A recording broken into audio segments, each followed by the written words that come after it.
pesan yang diwasiatkan oleh Allah Subhanahu wa taala agar umat Islam selalu berjamaah dengan firman-Nya, wa'tasimu bihablillah wa la tafarraqu.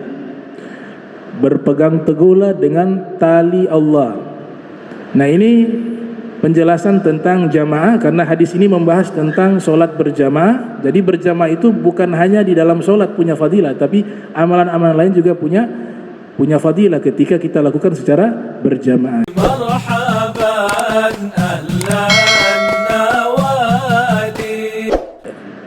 Diriwayatkan di dalam Musnad Imam Ahmad Ibn Hanbal yang lahir tahun 164 Hijriah, wafat 241 Hijriah, dan hadis ini disahihkan oleh Al-Imam As-Sayyid Ahmad bin Muhammad bin Siddiq Al-Ghumari. Rasul sallallahu alaihi wasallam bersabda, al-jama'atu rahmatun wal furqatu azab. Berjamaah adalah rahmat, diturunkan kasih sayang kepada umat Islam yang berjamaah. Wal furqatu azab, dan bercerai-berai adalah azab. Bahkan ditulis di dalam sebuah kitab berjudul Kitabul Jama'ati Rahmah wal Furqatu Azab.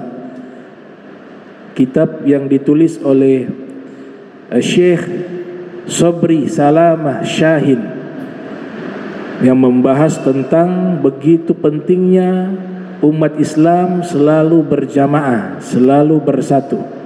Bahkan Nabi kita sallallahu alaihi wasallam mengumpamakan umat Islam seperti satu bangunan.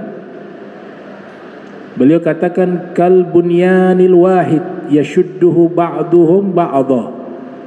Perumpamaan orang-orang beriman bagaikan satu bangunan yang saling mengokohkan satu dengan lainnya. Wa fi riwayatin ukhra, di dalam riwayat yang lain Nabi katakan bagaikan satu tubuh. Kal jasadil wahid, apabila salah satu anggota tubuh sakit, maka seluruh tubuh juga terasa sakit dan tidak bisa tidur, karena sebab ada salah satu tubuh yang mengalami sakit. Itu gambaran ikatan persaudaraan sesama umat Islam itu di atas segala-galanya. Riwayat yang lainnya disebutkan oleh Al-Imam Al-Baihaqi yang lahir tahun 384 Hijriah, wafat 456 Hijriah, di dalam kitabnya Ar-Risalatu Al-Asy'ariyah. Juga diriwayatkan oleh Al-Imam As-Suyuti yang lahir 849 Hijriah, wafat 911 Hijriah, dalam kitabnya Al-Jami'us Shaghir. Riwayat ini menyatakan, ikhtilafu ummati rahmatun, perbedaan umatku adalah rahmat. Kalau kita renungi hadis ini dan hadis yang pertama tadi, al-jama'atu rahmah, maka seakan-akan kontradiktif. Hadis pertama Nabi katakan bersatu berjamaah rahmat. Hadis kedua ada yang menisbatkan dari Nabi, perbedaan umatku rahmat. Nah, ini terjadi kontradiktif. Maka ulama memberikan satu metodologi, idza ta'aradat riwayatani fa sunnah al-jam'u bainahuma. Kalau ada dua riwayat hadis yang sama kuat derajatnya, kemudian maknanya kontradiktif, maka caranya harus diselaraskan kedua makna tersebut. Memang hadis ini sebagian ulama hadis mengatakan hadis dhaif, lemah.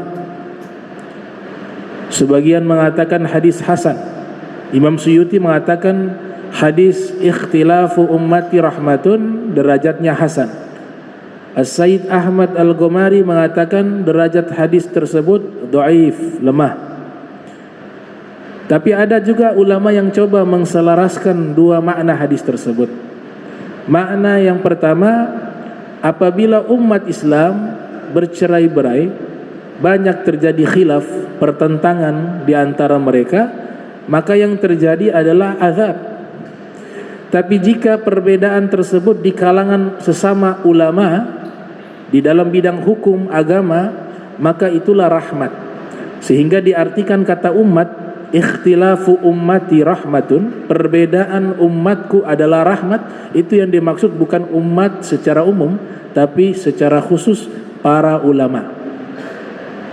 Maka kita lihat 4 mazhab banyak terjadi perbedaan, tapi hal itu justru menjadi ruang untuk membantu umat Islam melaksanakan syariat di sepanjang zaman, di setiap tempat. Itu ada opsi-opsi hukum yang nanti membantu dia, dan harus dia memilih pilihan itu dalam keadaan darurat.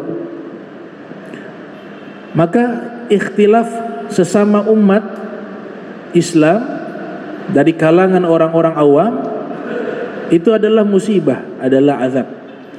Tapi kalau terjadi perbedaan antara para fuqaha, para a'imma al-mujtahidin, maka itulah rahmat bagi umat baginda Rasul sallallahu alaihi wasallam. Sehingga ditulislah sebuah kitab dari seorang ulama bernama Syekh Muhammad Ibni Abdurrahman Ad-Dimiski. Beliau menulis sebuah kitab berjudul Rahmatul Ummah fi Ikhtilafil A'immah, yang artinya rahmat, kasih sayang bagi umat Nabi Muhammad sallallahu alaihi wasallam di dalam perbedaan pendapat para imam. Jadi rahmat bagi kita.